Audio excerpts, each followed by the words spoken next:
Good evening, ladies and gentlemen, and welcome to what is going to be a very special night as we celebrate 200 years of the Arkansas Gazette. Thank you all for being here and joining us on what's going to be a very historic evening. Back in 1955, Doubleday and Company published a collection of essays about the South titled James Street South. The great Ernie Dumas was kind enough to loan me a copy. James Street had been born in Mississippi in 1903 and died of a heart attack in North Carolina in 1954. He had become a well-known novelist in the 1940s. Before that, he was a Baptist minister and a newspaper man, working for a time in the late 1920s at the Arkansas Gazette in Little Rock. Like so many of you in this room, I grew up with the Gazette, and I wanted to read you as we start tonight a very quick description of how James Street described the Gazette. And I think it will hit home with many native Arkansans in this room. Quote, "For more than 100 years, the popular symbols for the state of Arkansas were a fiddler, a slow train, a razorback hog, and a hillbilly. But that's not so these days, and a lot of credit for the change goes to a sedate newspaper that seldom changes, a fussy old lady of a newspaper whose brass knucks never are visible under her prim white gloves. She is the Arkansas Gazette, oldest paper west of the Mississippi River, and published every morning in Little Rock. Usually a quiet guardian who watches her state like an old Dominecker hen, scratching for her mixed brood while taking a few juicy worms for herself. Her virtue is never flaunted. Her scoldings are so sharp that some folks cringe at her slightest frown, while others find comfort in her motherly cluckings.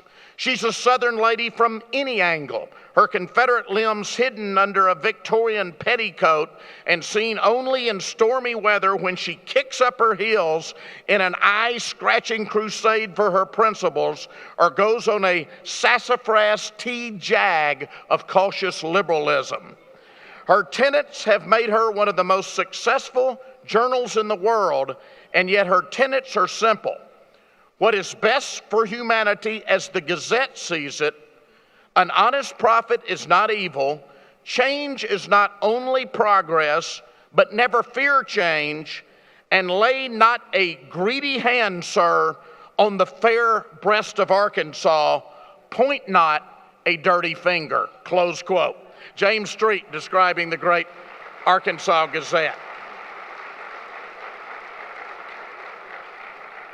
Now I would like to ask the Reverend Keller, the Dean and Rector of Trinity Episcopal Church, to open us tonight with our invocation. Dean Keller.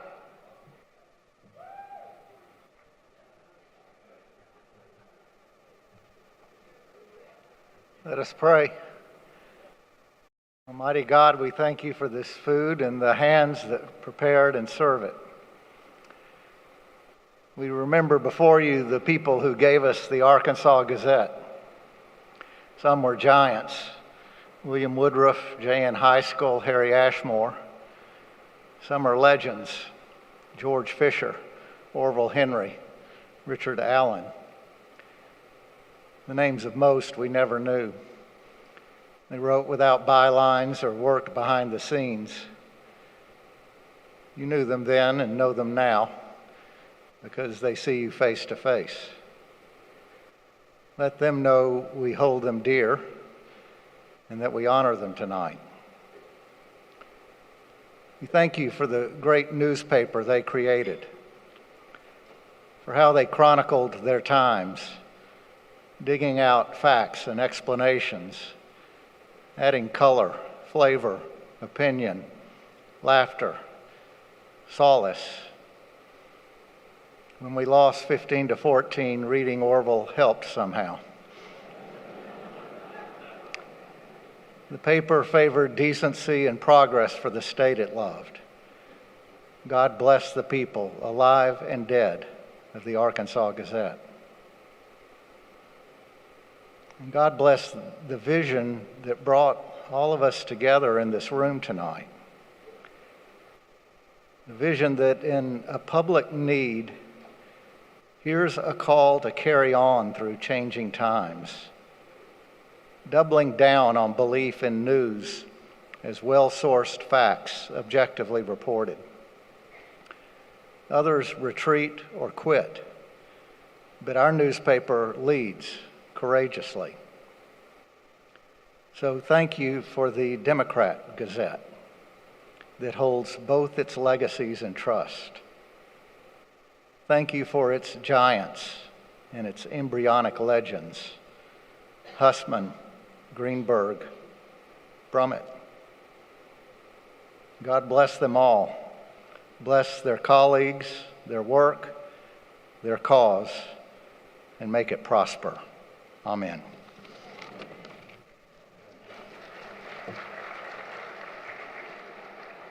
Dean Keller is a 10-year-old boy hanging on to every word that Orville Henry wrote 50 years ago. It did help a little bit on that terrible Sunday morning in December of that year, although, like you, I was wishing that it had ended after the third quarter and the fourth quarter had been a dream. But reading Orville did help. I hope you enjoy your dinner tonight. Please enjoy each other's company, and we will resume our program in a few minutes. Thank you very much.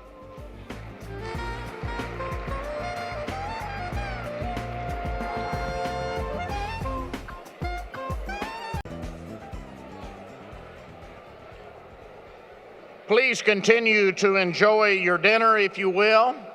How about that Arkansas menu? Greens, grits, chicken. You can't get any more Arkansas than that. Great job planning the menu, Eliza. We are going to continue the program at this point. Again, continue to enjoy your meal. I know most of you are still eating, but we wanted to stay on time. Like many of you, I grew up reading the Arkansas Gazette. That's cover to cover from a young boy. That's part of what taught me to read, I think, and certainly what taught me about Arkansas. And not to make him feel old, but one of the bylines that I always was attracted to, loving politics from a young boy, was one Ernie Dumas. There is nobody who knows more about the history of this state, the people who have shaped this state, the things that have made Arkansas what she is now, than Ernie Dumas, the former associate editor of the Arkansas Gazette. We will have now a look back at the Gazette, but also a look at the present and a look at the future. As you can imagine, this has been a massive project. As you know, we've spent at the Arkansas Democrat-Gazette the past 200 days running a front page every day. There have been articles, there have been columns, planning an event of this type. Those of you that have been involved know the work. But from the first, Ernie took it on himself and joined hands with our Vice President of Audience Development at Waco Media, Eliza Hussman-Gaines. Eliza certainly represents the future as we move toward a new way of delivering the news at the Arkansas Democrat-Gazette and other parts of Waco Media. So they have been our two co-chairmen. They have made this event work. Please welcome now Ernie Dumas and Eliza Hussman-Gaines, the co-chairmen of the 200th anniversary of the Gazette celebration.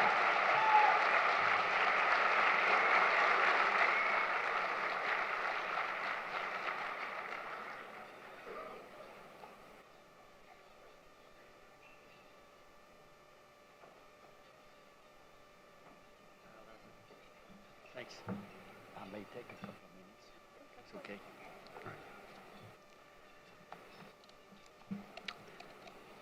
Thank you, Rex, for all those nice words. Mr. President, devoted newspaper readers, distinguished journalists, I hope that covers everybody here. I think my role up here is to recognize the part that the old unhyphenated Gazette in its latter days played in this 200-year history that we're celebrating here today. And while I'm at it, tell a story or two that might shed some light on the recent history of the newspapers in Arkansas that brings us all here tonight, and some of you will be surprised that I'll tell a story or two.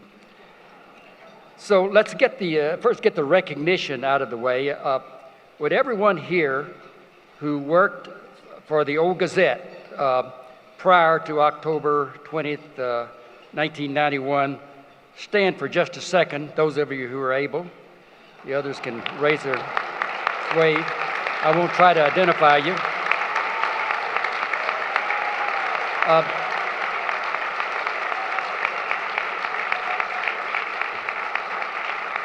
A few came from far out of town. I noticed that Tom Hamburger of Washington, D.C. is in the audience. He was at the Gazette in the 1980s and won a Pulitzer Prize last year for the Washington Post. He never won one at the Gazette. And I also want to mention 3 or 4 of the oldest folks in the crowd here, I think, reporters who played a central role in that 57 school integration crisis where the Gazette received 2 Pulitzer Prizes. These guys played a key role in winning the first of those Pulitzers for community service, for the courage, thoroughness, and objectivity of their coverage of those events. Ray Mosley, who came all the way here from London after a fabulous career as a foreign correspondent and a war historian after leaving the Gazette at the beginning of 1960. Gene Foreman of Virginia, and originally from Elaine, Arkansas, who later was at the New York Times and was managing editor of the Pine Bluff Commercial, the Arkansas Democrat, and finally editor of the Philadelphia Inquirer in its glory days when it was winning Pulitzers right and left. And finally, Bill Lewis of Little Rock, the most versatile journalist who ever lived, who devoted nearly all of his professional life to the Arkansas Gazette. So thank you guys for coming. I mainly wanted to recall some history that a few of you who are here lived through and with which all of you are familiar. The great integration crisis of 1957-58, which put Little Rock and Arkansas on the map for the whole world. As we are still often reminded, even by the pictures on the screen today, the Gazette won 2 Pulitzers, which earned it a reputation as one of the nation's great newspapers. And you know the basic story. Governor Faubus called out the National Guard to stop 9 black children from entering Central High School, as the Constitution and the federal courts had said they had to do. It set off the greatest constitutional crisis since the Civil War. President Eisenhower eventually settled it by federalizing the militia and sending the 101st Airborne to carry out the law and escort the children into school. But it is the decision-making inside the Gazette on the day that Faubus sent soldiers to Central High School that I want to mention, because I think it goes to the heart of what we are celebrating tonight, which is the sense of duty and conscience of a newspaper and the people who own it and work for it. J.N. High School, the old man that James Street and Rex Nelson described so eloquently a while ago in that excerpt from the book James Street South, had been the owner and editor of the Arkansas Gazette for 55 years in 1958-57.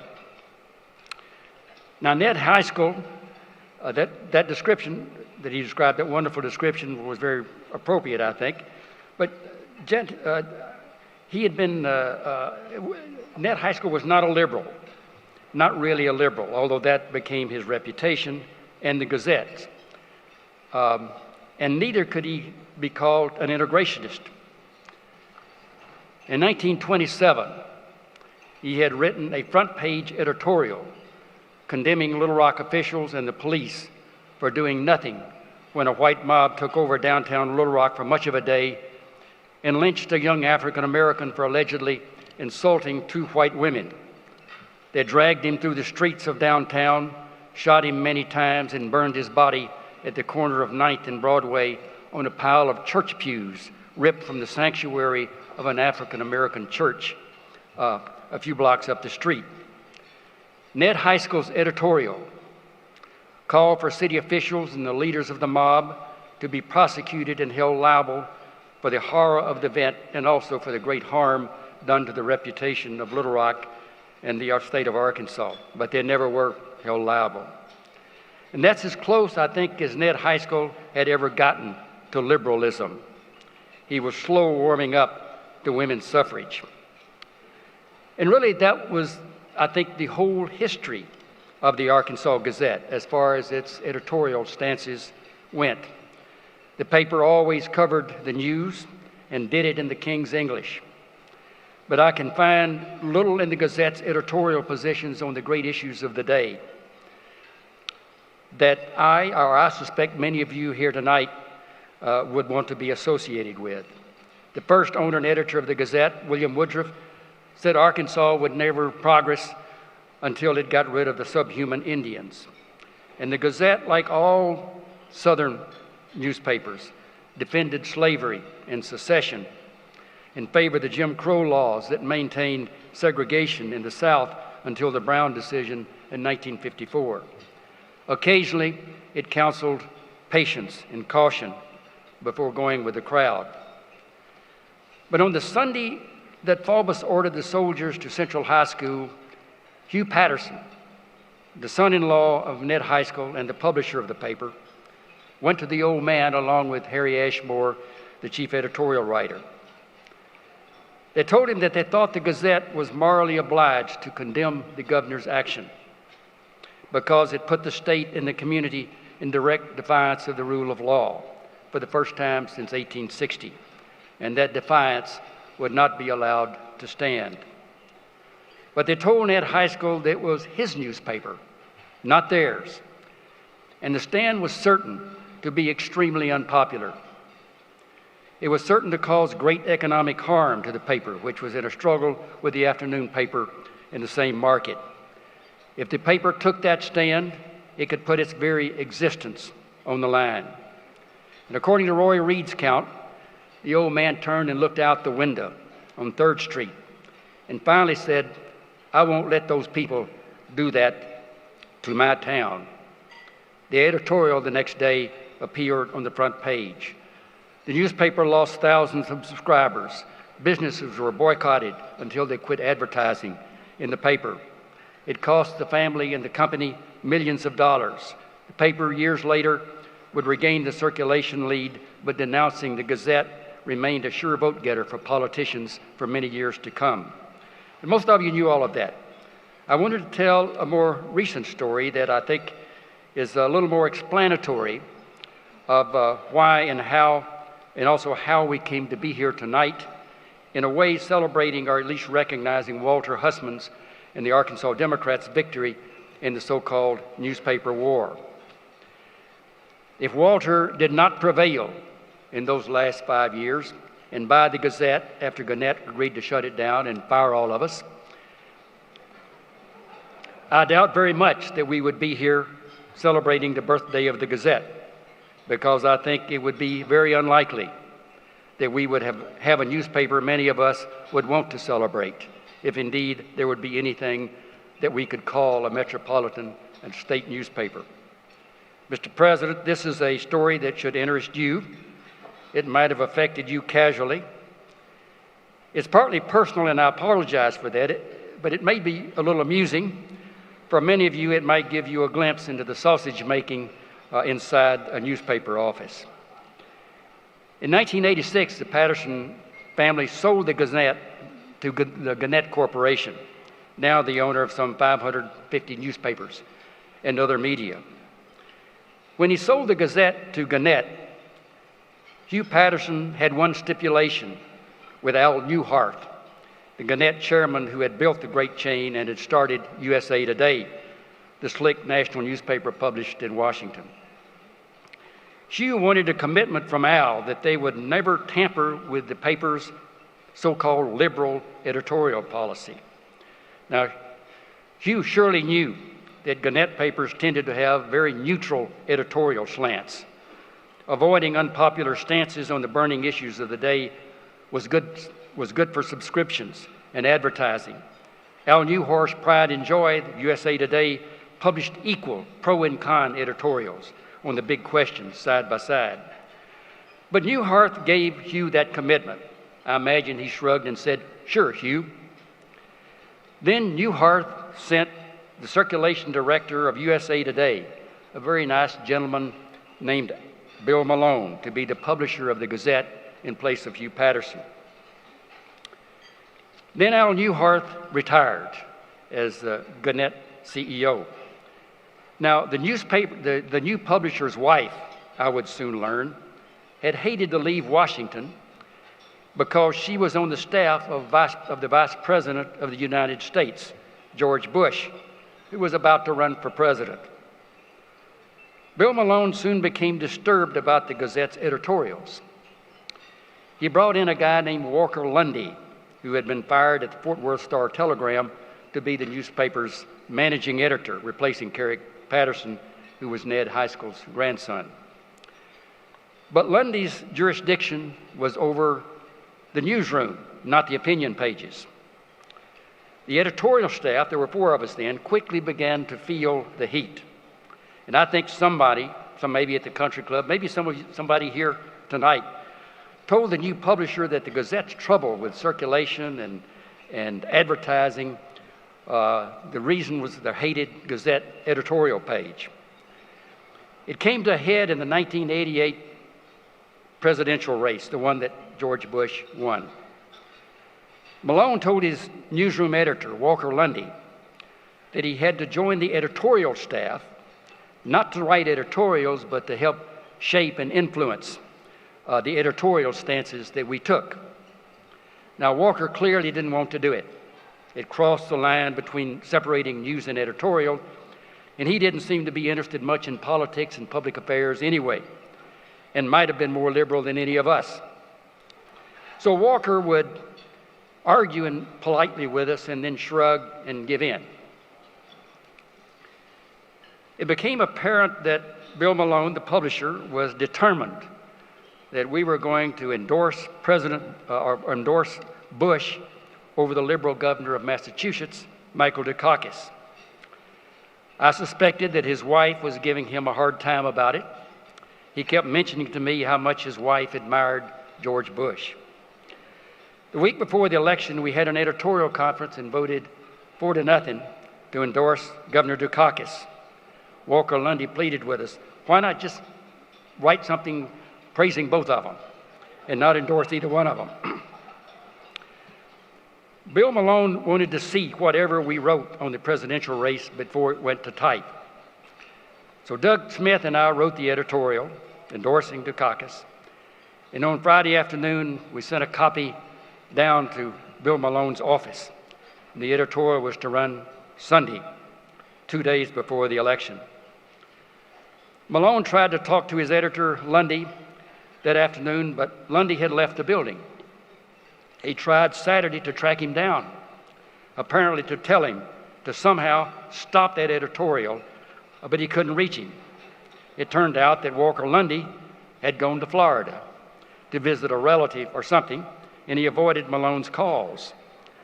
So the editorial ran in the Sunday Gazette. And by the way, Bush carried Arkansas 56-42, which shows how powerful we were. When Lundy returned to the Gazette after a few days, Malone fired him. I felt like I had cost the poor guy his job, but he landed on his feet. He got even bigger and better jobs running some of the biggest newspapers in America. Not too long after that, Malone himself was discharged. Gannett sent him to be the publisher of a Gannett paper in Louisiana, and then sent a guy named Craig Moon to be the publisher, and an associate of Moon to be the new managing editor. Craig Moon was even more determined than Malone to change the editorial slant. It came to a head in 1991. Moon sent us a memo saying that all future editorials would be decided in his office.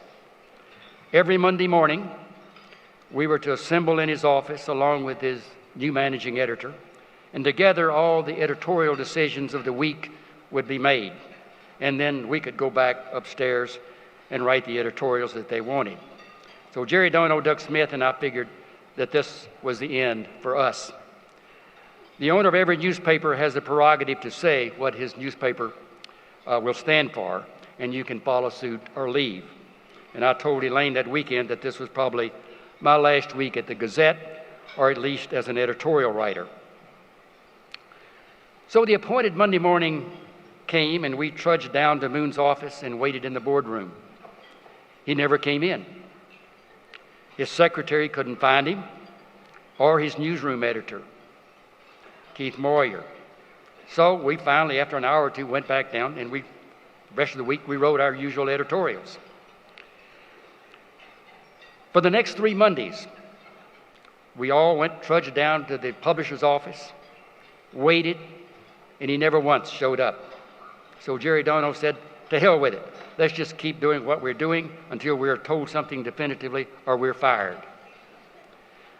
So we never went back to the publisher's office, and there was no further communication with the publisher until the Gazette closed on October 19th, some 4 or 5 months later. But it became much clearer what had happened that Monday morning. Gannett headquarters had told Moon that they were throwing in the towel after draining the money in Little Rock for nearly 5 years, and they started negotiating the sale of the newspaper to Walter Hussman and Waco Media. And Gannett apparently told Moon that they would soon send him to a more permanent assignment at Nashville, Tennessee. And he kind of disappeared, and we found out later that he was at Nashville, Tennessee. So Walter Hussman, I think, Gannett then sent a guy named Mo Hickey to be the final publisher, a sort of an undertaker, we discovered. So Walter Hussman, I think, extended my career at the Gazette for 5 or 6 months. And I'm grateful for that. There were a few good months. Bill Clinton had his last legislative session that spring, passed the biggest program of his 12 years, including the second biggest highway program in Arkansas history, new taxes to bolster the public schools, tougher penalties for those who polluted the air and streams in an effort at ethics reform. And we wrote editorials cheering him on, though always pointing out that he never went far enough. Governor Clinton announced for president the same week that the Gazette closed. One of our last editorials was to remark favorably upon his candidacy for president, but short of an endorsement, of course. Mr. President, had the Gazette persevered for the next year, there's a very remote chance that Gannett would have let us endorse you against George Bush in 1992. As it was, you only got about 54% of the vote in Arkansas to Bush's 37%, and Ross Perot and the others 10%. With our cheers, you might have even gotten 55%, something you can dream about. But the state and the community wound up in the end with something even better, a newspaper and a vital democratic institution worth preserving, whose history we're celebrating here tonight. Thank you. Sorry. Wonderful. Sorry, thanks.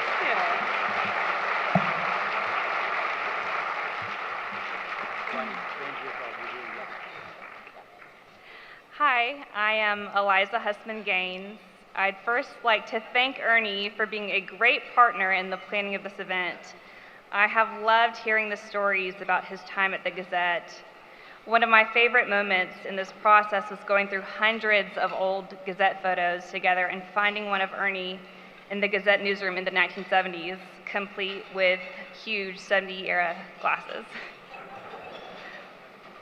I would also like to thank our committee, which was made up of former Gazette staff, current Democrat-Gazette staff, as well as some Gazette history experts. We spent many months preparing for this, and I appreciate all of their hard work. Our team at the Democrat-Gazette has done an amazing job of documenting the history of the Gazette and celebrating the anniversary. A highlight for many readers has been the Pages from the Past feature, which was truly a labor of love for our newsroom staff. If you are on the anniversary committee or are a current or former Democrat-Gazette employee, will you please stand and be recognized?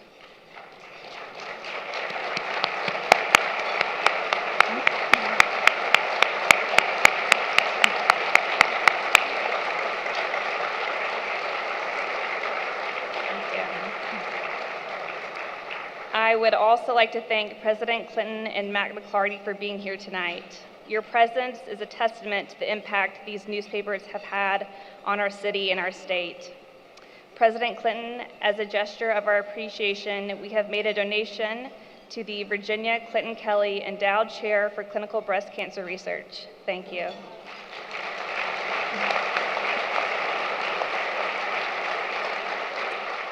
I would now like to introduce Walter Hessman, the publisher of the Arkansas Democrat-Gazette, or as he's known in our house, Pops.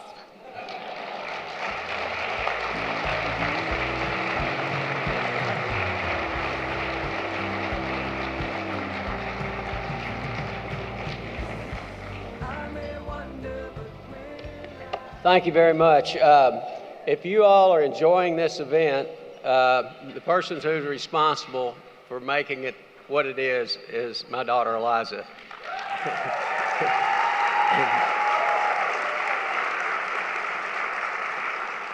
And also, I want to thank Ernie. We sat down and talked about this a long time ago, and we talked, and I listened, and I didn't know Ernie started his career at the El Dorado News-Times, but boy, he had some great stories about that. So, so when I look back on the history of the Arkansas Gazette, I think the two most remarkable people were William Woodruff and Ned Heiskell. Consider this fact. When William Woodruff came to the Arkansas Post in 1819 and established the Arkansas Gazette, he was 24 years old. Wow. You know, he had left his home in Long Island. He had traveled across the country, had worked in Nashville for a while. He got in a pirogue boat.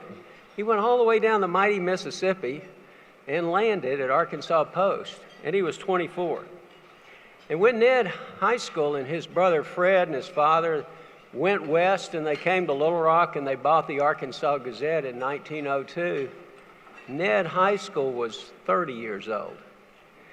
So both young men were were following the advice of Horace Greeley when he wrote an editorial in the New York Tribune and said, quote, "Go west, young man." And they were one of many.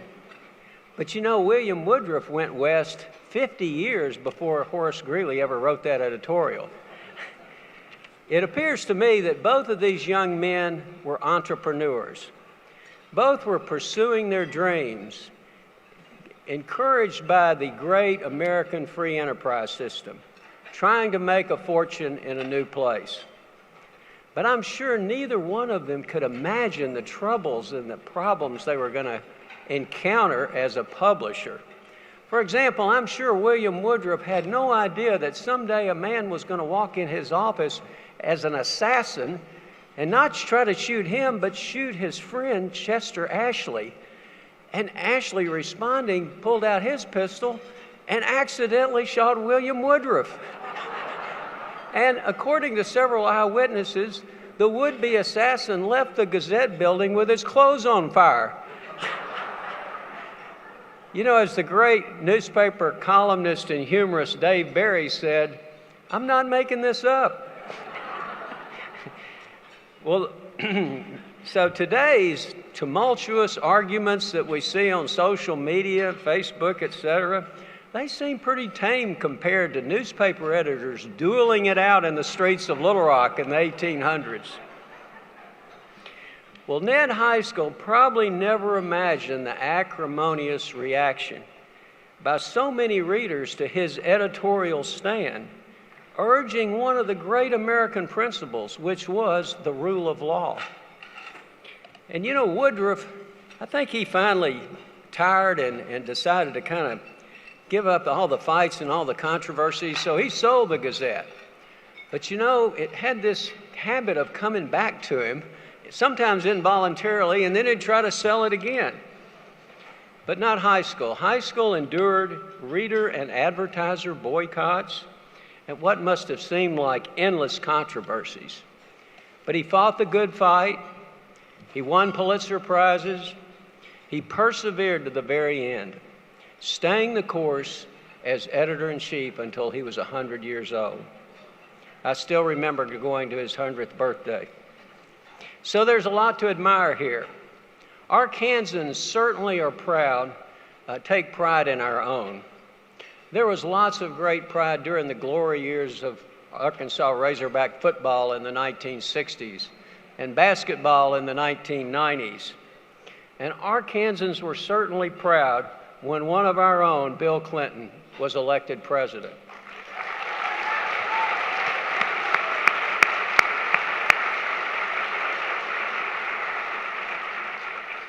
And if we ever have a national crisis in America related to deficit spending and a mounting federal debt, people are going to look back and remember the one president, our own Bill Clinton, who, because of his intelligence and his willingness to compromise, produced a budget surplus for multiple years.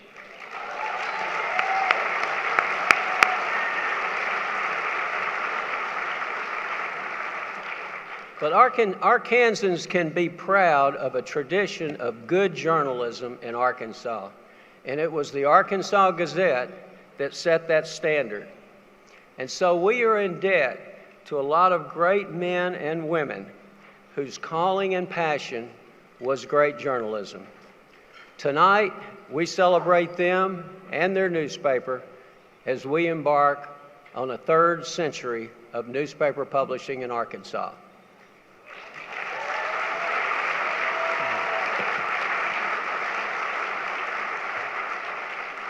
So I want to introduce my friend Mack Mclarty. He's only been a friend of mine for about 50 years. Most of you in this room probably know Mack, so I'm not going to give you a long introduction. Early on, many people thought Mack would follow kind of in the footsteps of his good friend David Pryor and become one of Arkansas's most successful and popular elected officials. But Mack had a different plan. He liked politics and he stayed involved in politics. He just didn't want to be a politician. He served as President Clinton's first chief of staff, and Mack has provided invaluable advice and used his influence and his resources to make Arkansas a better place. He has a great love for his state and his hometown of Hope, Arkansas. So Mack, would you please come up and introduce Arkansas's first and only president?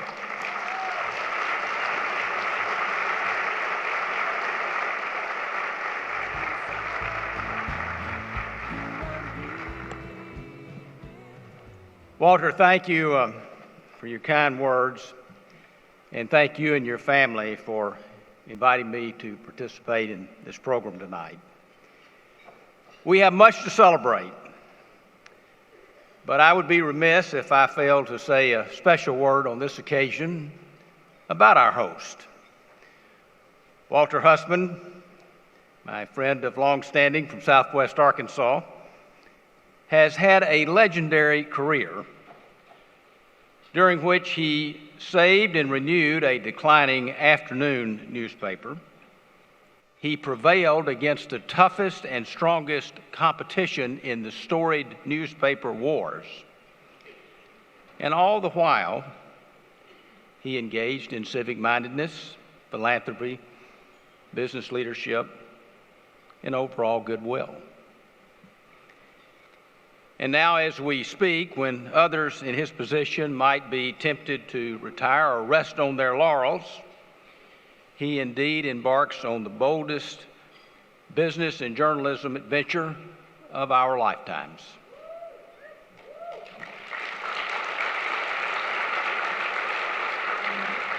It's one he has undertaken not merely as a business enterprise. It's one he has undertaken from a strong sense of devotion to our state. His emerging digital conversion of our statewide newspaper to iPad delivery is a transformation. It is a major cultural and economic drama to behold.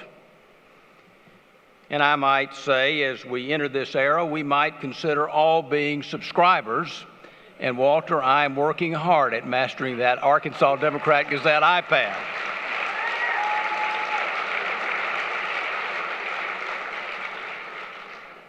So I, for one, want to take this opportunity to thank him.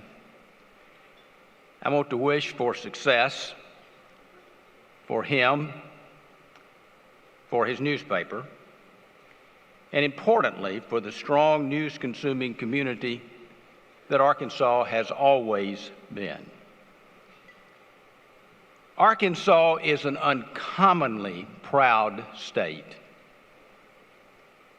Tonight's event is an occasion to let that pride appropriately soar.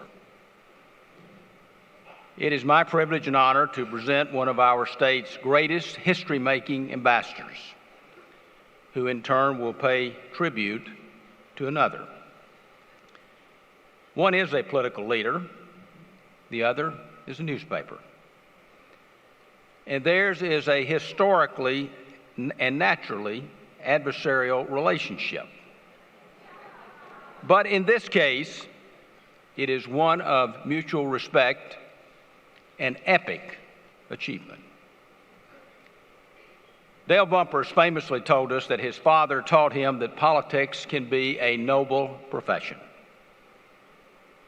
William Woodruff, J.N. Heiskell, Hugh Patterson, Harry Ashmore, and Walter Hussman. They showed us that newspapering can be that as well. At a time when a noble politics is perhaps in peril, and when that necessarily adversarial relationship can find itself turned into destructive animosity, we can take comfort tonight in remembering that times have been healthier. And we can resolve, to the extent we're able, to make them healthier again.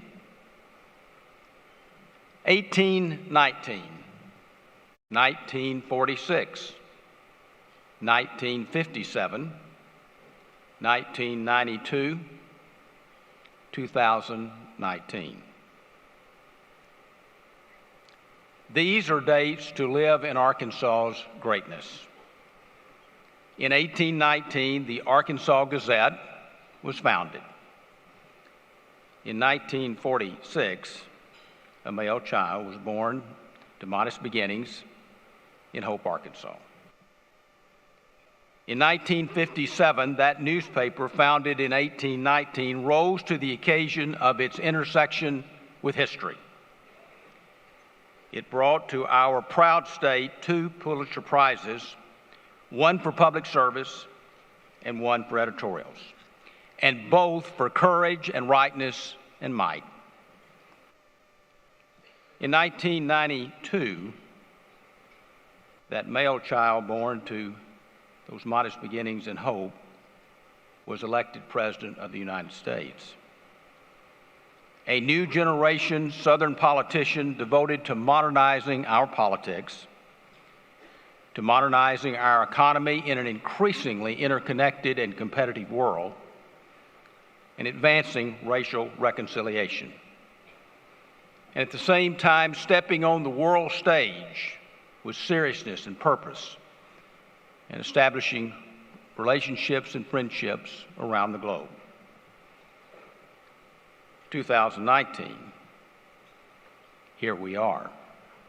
The fortunate ones, honored to be Arkansans in this room with both of them.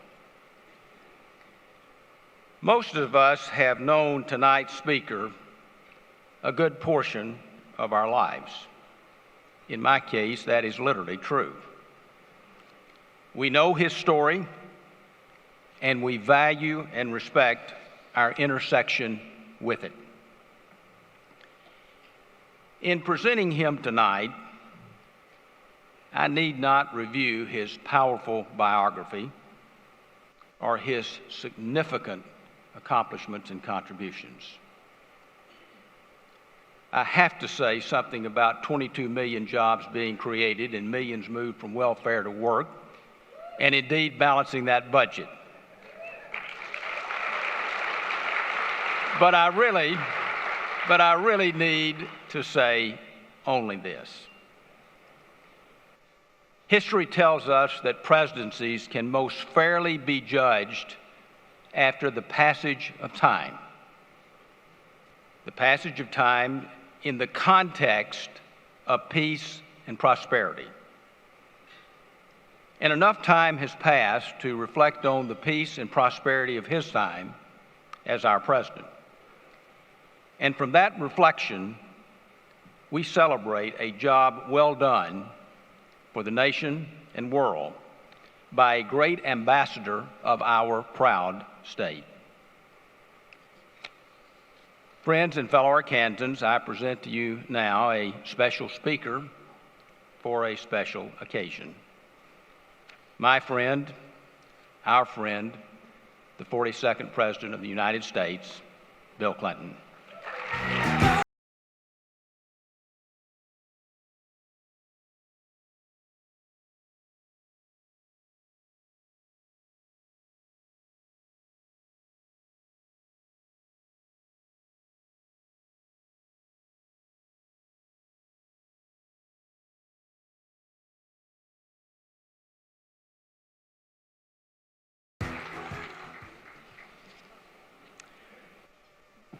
Thank you. I'd like to begin by thanking Reverend Keller for the invocation. You know, when it's fairly rare that pastor of the Frozen Chosen makes people so excited as he did. I want to thank Mack, in his usual modest way, he sort of neglected to point out that the bill that led to the more than 90% of the reduction of the deficit passed by 1 point in both houses, 1 vote, and would not have passed had it not been for his leadership. And he spent a lifetime making other people look good and somehow managed to get pretty rich doing it. And I can tell you that, you know, we have very strong feelings about a lot of the stuff that's going on today because we spent so much time trying to make friends south of our border. And after Mack's tenure as Chief of Staff, he agreed to be my special envoy to the Americas. And the only thing I want to say about that tonight is, if you have 4% of the world's population and you want to keep 20-something% of its income, you got to tell something to somebody else. And it's still better to see life as a positive-sum game where we can all win than a zero-sum one. My whole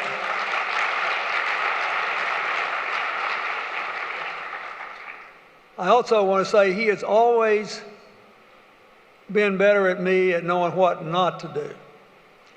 I learned a very important political lesson which benefited, I think, the people of Arkansas and the people of America when we were in kindergarten together. We were all jumping rope one day. Now, the rope wasn't moving. It was tied to the swing set and tied to a tree. And the kids would go jump over it. I was the fattest, slowest kid in the class. And I was the only kid dumb enough to try to jump the rope in cowboy boots. So my heel caught on the rope and I broke my leg above the knee, and I spent 2 months with a stainless steel pig through my ankle and a horseshoe hanging my leg up. It taught me a lot about the importance of going beyond what you want to do that's good and asking, okay, that's fine, but how are you going to do it? Because if you mess the how question up, all the good intentions of the world won't undo what, at least for me, proved to be a calamity. And he was right there. So he learned the lesson without the pain. We get to be in high school. He was the all-star quarterback and I was in the band. 4 years later, he was the president of the student body at the University of Arkansas. We're walking down the street in Fayetteville. We go by a men's store. He looks in the window. Instead of looking at the clothes, he sees our reflection, and he said, "I hate this." I said, "Why?" He said, 25 or 30 years from now, everybody will think you were the all-star quarterback.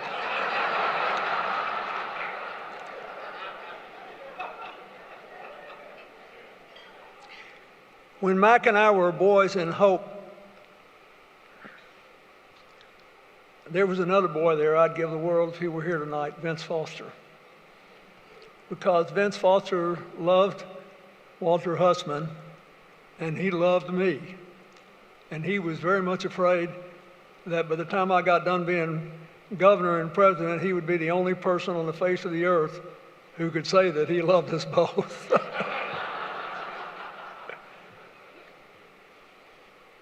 I want to thank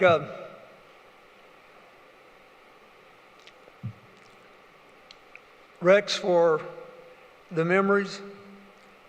You know, Rex and I have had our political differences, but you can't stay mad at him. He's too funny. I've tried and tried, but I just can't muster it. You know, it'll last about 30 seconds. It goes right away. It's a very important thing to remember. I want to thank Ernie for all that he said, all that he's written over the years, and not only the things that were supportive, but everything he ever did was rigorous and honest. Probably because he overmarried one of the finest teachers in the history of our state.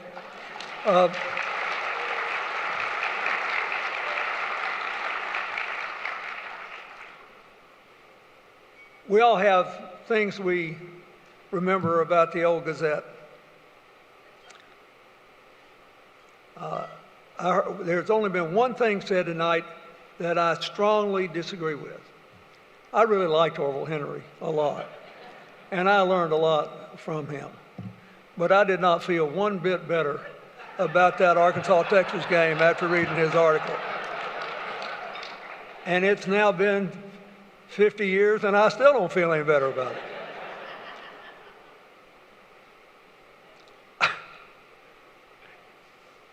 I wanted to thank Walter, Ben, Eliza, thank you. And I read Roy Reed's really wonderful book cataloging all the interviews that were done of all the people about the history of the Gazette. Especially carefully, I read the story about the newspaper war, and I relived a lot of it, but by the end of it in 1991, as you pointed out, Ernie, after the legislative session, wasn't too long after that I made a decision to seek the presidency.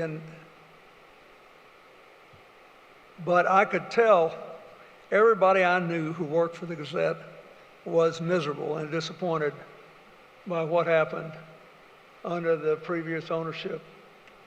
And it felt like we didn't have our paper anymore. And the thing I'd like to agree with, I want to get this out of the way.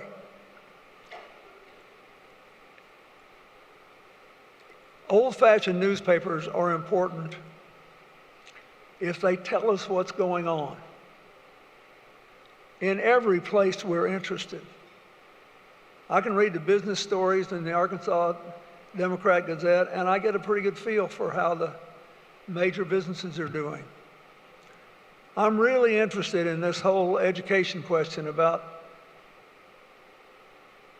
whether the state will turn the Little Rock schools back over to local leadership.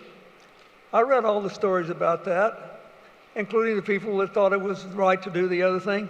But when it was over, I felt like I knew what the issues were. I knew who was on what side and why, which is all you can ask of a great newspaper. So I want to thank you for giving us a newspaper. I'm fine on having the opinions explicit, articulate in the editorials, and I appreciate the fact that you have balance among the columnists. You even run Paul Krugman, whom I think is the most intellectually honest columnist writing in the op-ed section of the New York Times. He's an amazingly gifted man.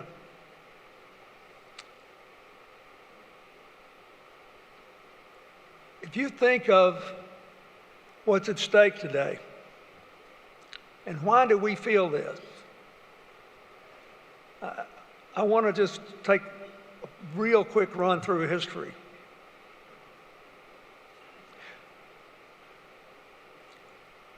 We are at risk today, not just of losing our newspapers, but of losing what we like to take for granted, or I have most of my life, which is that I might agree or disagree with the newspaper's editorial policy. And, you know, as Ernie said a few minutes ago, for most of my career as governor, the Democrat thought I was doing too much and the Gazette thought I wasn't doing enough.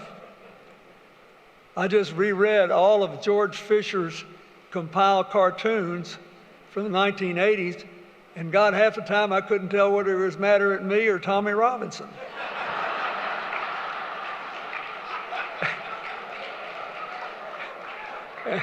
I love George Fisher, but I thought he was going to send me to that old retirement home with Marlon Hawkins and all those guys for a while. All that's good, as long as by the time you get there, you know what's going on. And I think it's really important to understand that both technology and the movement toward authoritarianism all over the world today are driving us to the point where ordinary people may find it impossible to tell fact from fiction or truth from a bald-faced lie. If that happens, then it will be impossible to sustain meaningful democratic governance. And that is important.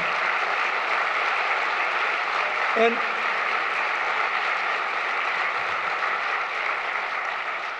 so just think about newspapers and the relationship of a citizen to the facts in the dance of the last 200 years.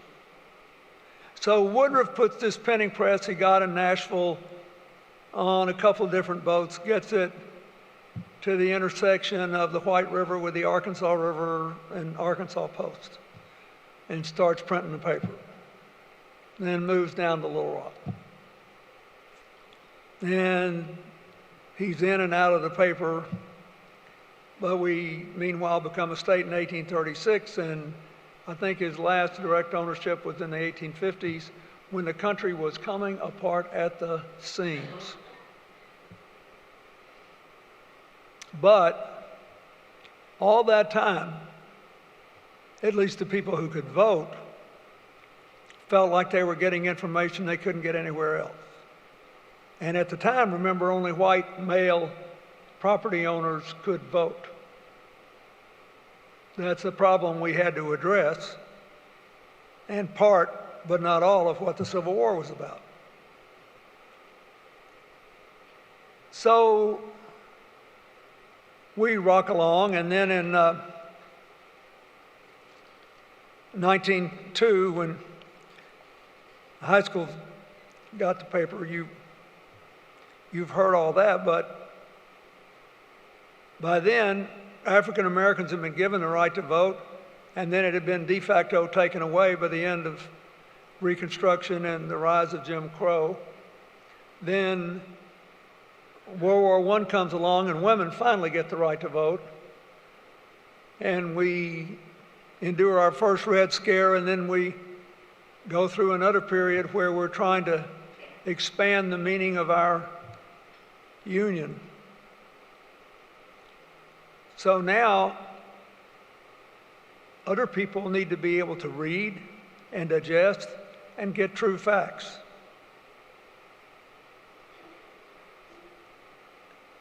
So by the time 57 comes around, and the risks and the penalties have already been outlined, there were lots of people who figured out what was going on by what was in the Gazette. And what was in the Gazette also influenced the way people on television talked about it. And at the time, there was a certain homogeneity that people would find maybe boring now about the television news, but there were just 3 networks. There was enough competition to keep everybody honest, and not so much people were tempted to just go off the rails trying to get somebody to watch the evening news. So that all happened. That's sort of when the Gazette became real to me, because I was living in Hot Springs 50 miles away and the schools were closed. Some of the kids came to Hot Springs to go to school. And because my grandparents were the only not very well educated white working class people I knew who favored the integration of the schools and always had. Wondered why it took so long. All this I saw indirectly, and then there were always a few copies of the Gazette around in Hot Springs, and when I was a kid, I'd just ease around and look at them, you know, and it was different. I mean, it was a big-time paper. When I went to college, and my dad got sick, I would have had to drop out of school if I hadn't gotten a job on Senator Fulbright's patronage staff. So one of the jobs I had was to read 6 newspapers a day. And this is old-fashioned technology. I read the newspapers. Every article relevant, conceivably relevant to a member of the Foreign Relations Committee, without regard to party. I cut the articles out, put a routing sheet on them, and we sent them to all these senators. And I remember at the time reading, I think it was Walt Rostow, one of the big muckety-mucks in the foreign policy establishment, said, you know, I may be the national security advisor, but anybody who read 6 good newspapers a day would know as much as I do. Well, I don't know if I knew that much, but I knew quite a lot, because newspapers were at high tide. And ironically, the 6 papers I read, 3 editorially were right of center and 3 editorially were left of center. But what I was interested in is the different take on the facts of the authors, or which papers were emphasizing one part of the world or not. But the point is, if you wanted to know something, you could find it out in a newspaper. And you didn't doubt that to the best of their ability, whatever the politics of the reporter was, or the politics of the paper were, they were doing their dead level best to give you all the relevant facts, given the constraints of space. I think that's what we need to look for again. And then we need to be able to trust people with that mission. One of the things that people always ask me about, you know, when in this highly polarized time is, how come I'm friends with so many people who didn't even vote for me? You know? I still got one friend who talked to President Trump all the time.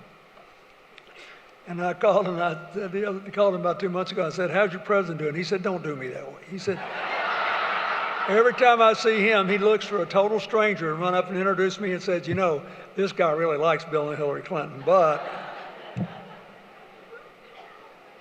And look, all this is theater. He said, he keeps telling me how bad he feels about what he says. He said, I know none of it's true, but it keeps everybody hot on my side, and I need them hot. What we need is not to be hot. We need to think again. We need to feel again. We need to look at people again and see them as 3-dimensional human beings, not cardboard cutouts. We need to see them as people that have brains and heart and soul. And look, this country is still the best positioned country in the world for the 21st century. And you were kind enough to make that comment about running the surpluses, Walter, but the truth is, the reason it's got no traction today is that there are no interest rates. Basically, here we are, well over a decade after the financial crash, but our competitors are essentially underperforming us, and we're sort of the least slow horse in a kind of a comatose race right now. But I'm going to tell you, if we ever return to normal interest rates, God help us, overnight, we won't be able to finance the most basic necessities of government that 90% of us agree should be funded because of decisions that have been made coming to this point. So, even in spite of that, we're the best positioned country in the world for the 21st century. But we have got to think about what newspapers have done for us. What did the Gazette do for 200 years? Each and every time adjusting, expanding, finding new readers, finding new causes, explaining new things, that the Democrat-Gazette has done, I agree with everything that's been said, far better than if, thank God you didn't lose the newspaper war to Gannett, and Lord knows we'd be looking.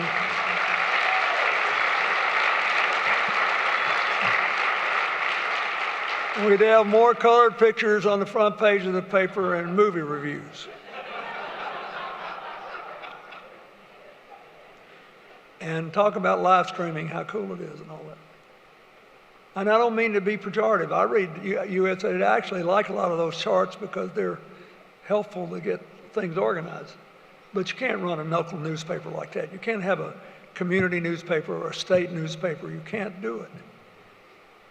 So that gets us to here.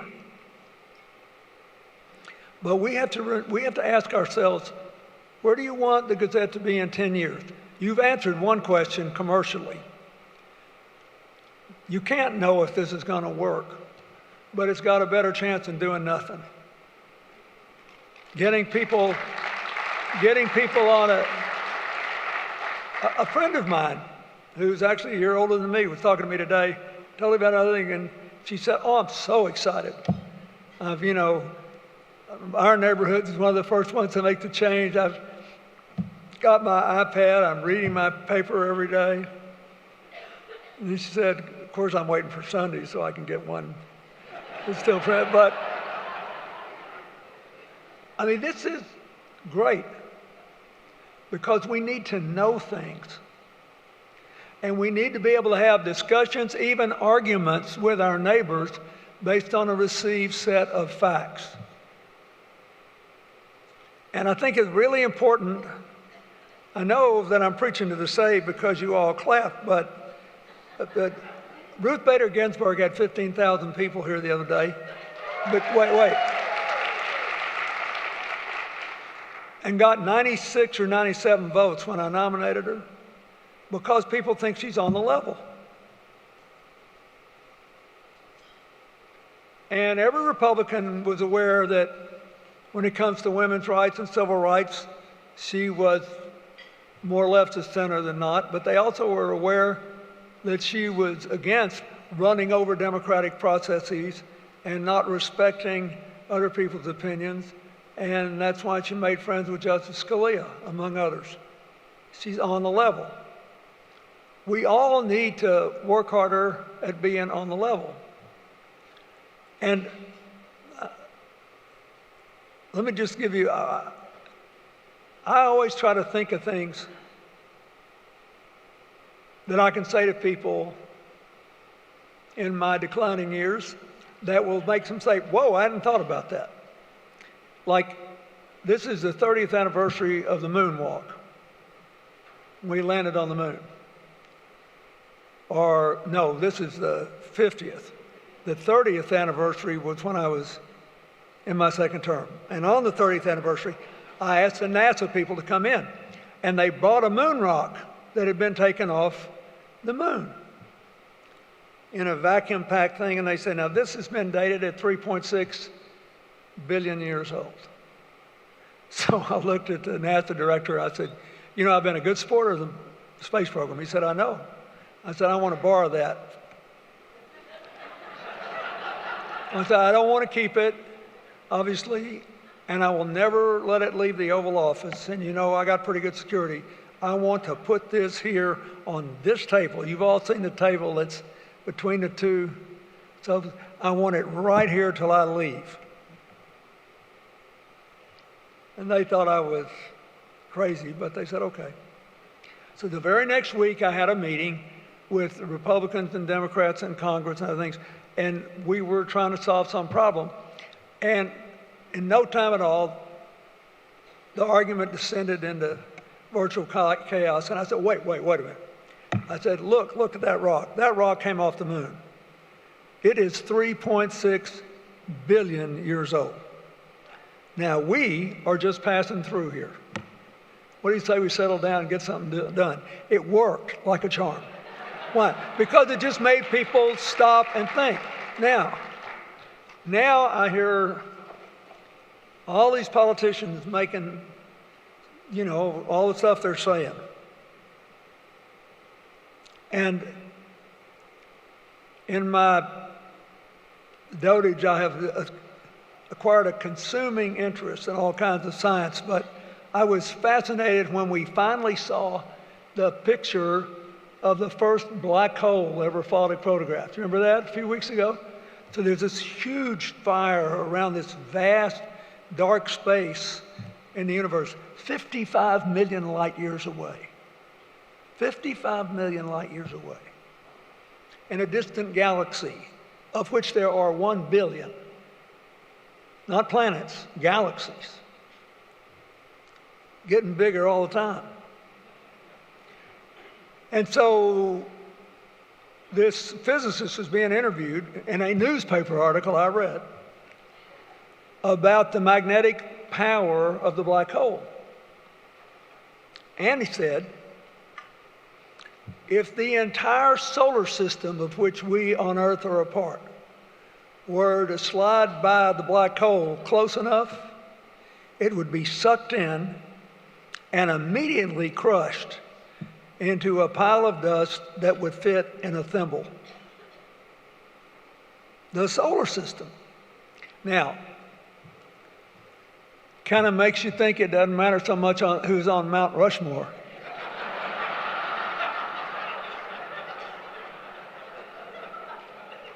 But it matters more how you treat the next person you meet, how you think about your children's future or your grandchildren's future, because that's all you've got. Your imagination is great. Your sense of self-importance matters, but we are all passing through. And we do know that knowing is better than not knowing. So I will say this again. When Vladimir Putin succeeded in hacking, among other things, the Democratic Party's mailing list, and he bombarded the most alienated of our voters who supported Senator Sanders the first time, he bombarded them with all these very carefully curated messages on the social media that they thought were coming from their fellow Americans. They said the Pope was for Trump, Hillary was dying, she was running a child trafficking ring out of a pizza joint in Washington, and running an arms racket to ISIS. Those were the 4 most frequent lies. And then the message was, we know you can't vote for Mr. Trump. Please vote for the Green Party candidate, or don't vote.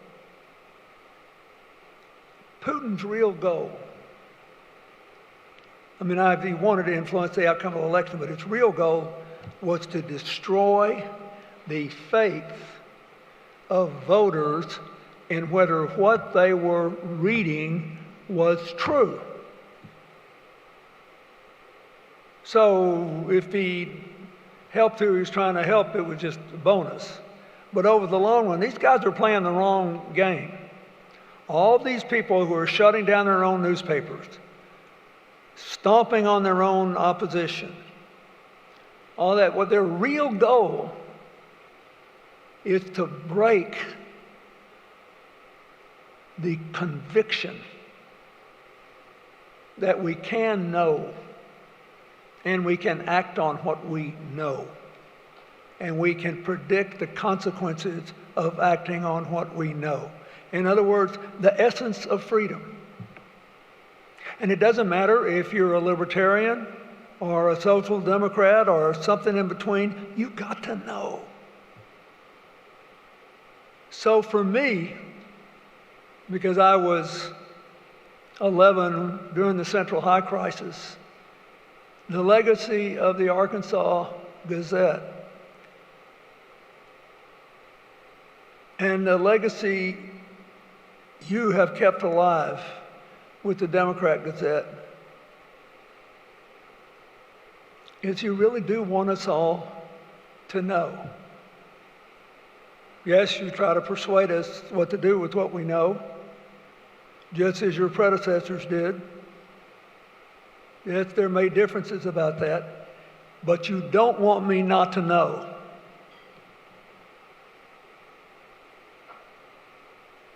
That's all we have a right to ask for. I want you to think about that when you go home tonight. We're just passing through. We faced massive challenges, all of which you know. But we are better positioned to deal with all of them than any place else on earth. It's just that we have to know. And we have to believe that we know. That is the trust that has been reposed now in you, one you have eagerly sought, and as nearly as I can tell, honorably maintained. We live in a great place. This is easier for us than most places. If this were a state with 20 million people, we wouldn't all know all this stuff about each other.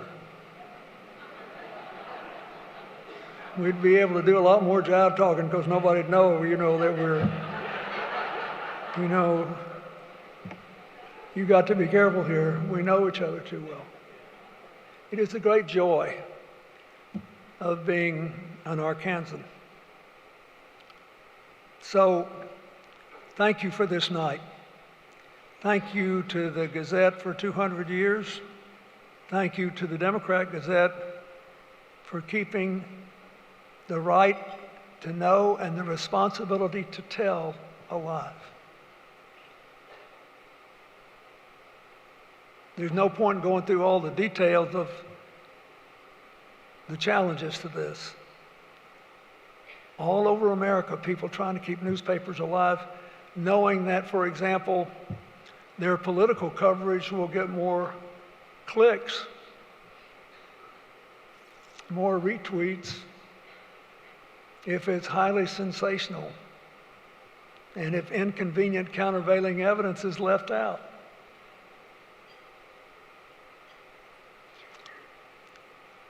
There's a lot pressuring the media.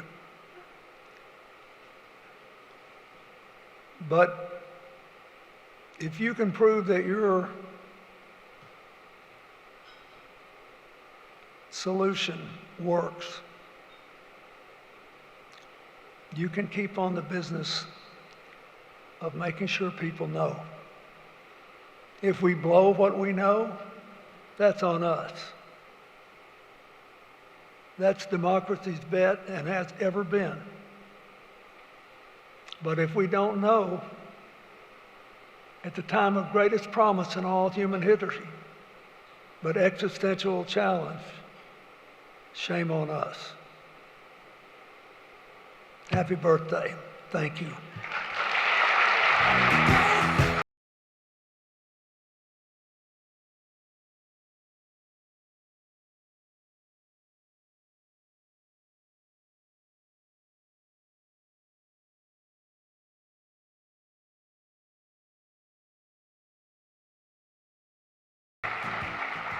Mr. President, thank you. We are deeply honored that you would be here tonight with us and celebrate the 200th anniversary of the Arkansas Gazette and the continuing legacy of the Arkansas Democrat-Gazette. You want to know how committed Walter Hussman is to news coverage in the newsroom? Think about this for just a second. He didn't have somebody from the executive suite MC this event tonight, somebody from the newsroom. Some of my newsroom colleagues are there. Our ties aren't as straight as yours.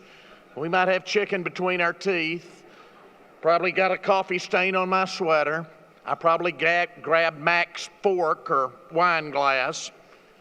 But news is still important to Walter, to Eliza, to all of our management, because they realize that Arkansas is a stronger place with a strong statewide newspaper.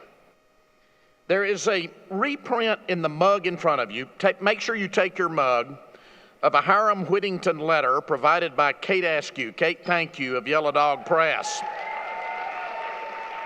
Hiram Whittington was a printer from Boston who came to work for William Woodruff, and in his letter he describes Little Rock and editor Woodruff's relationship with the townspeople and politicians. I think you will find it very, very interesting.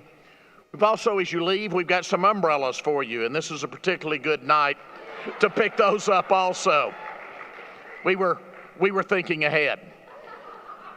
I will close tonight where I started, and that's by quoting the novelist James Street. He wrote, and I quote, "From the beginning, the Gazette was a state newspaper rather than a community newspaper. She took the news of the capital to the crossroads, and in this mission naturally brought news of the state into the capital. But her main undertaking was to keep Arkansas informed." Arkansas is a stronger place with a strong statewide newspaper. We're honored you would join us tonight in this celebration. God bless the newspaper business. God bless the Arkansas Democrat-Gazette, and God bless our beloved state of Arkansas and her wonderful people. Good night, and have a great rest of the week, everybody. Thank you.